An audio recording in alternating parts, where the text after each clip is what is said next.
My name is Yen Marshall, National Executive Director of APAPA.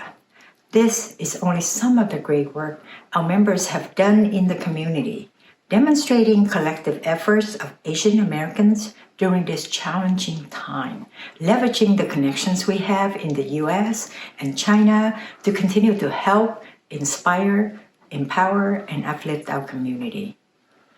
On behalf of APAPA, I'd like to extend our heartfelt gratitude to the amazing frontline workers, from grocery store clerks to medical professionals who risk their lives daily, ensuring we can continue to fight the COVID-19 novel virus safely from home. Thank you. On March the 18th, we established a COVID-19 task force.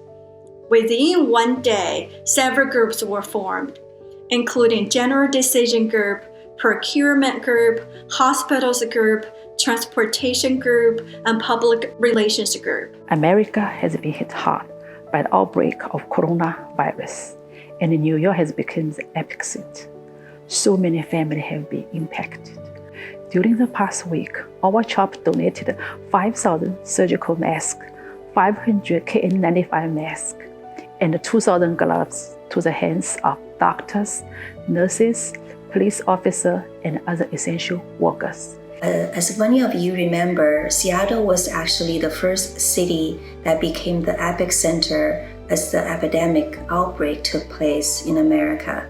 And APAPA at the time, we were always thinking about ways that we can involve youth as well.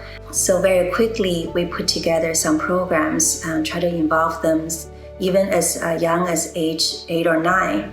And we asked them to create cards or put together little flower pots that we could share with our senior neighbors who are among the most vulnerable in the community during this pandemic. So far, we have donated 42,000 N95 and surgical masks to hospitals, clinics, EMS, police departments, and other local organizations.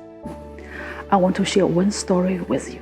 One of the nurses, Jacqueline, whom we gave masks to and works at Harlem Hospital.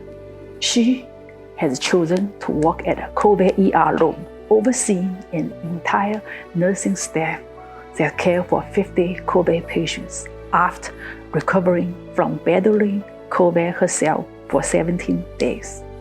She said she was encouraged by the outpour of support she received. One of the youth that we just got connected towards the end of our fundraising, his name is Li Wenxuan, and he is actually from China. When he learned about how the pandemics have been spreading around the world and causing extreme damages, he called up to his friends and led up a campaign and tried to raise money to help anyone who are suffering from this epidemic. And when he learned and connected with us, APAPA in Seattle, he was willing to contribute everything that he has raised with 50 other friends and families with no reservation to what we're doing and to helping medical staffs in America. We are proud of being Asian Americans, and we're all in this together fighting COVID-19.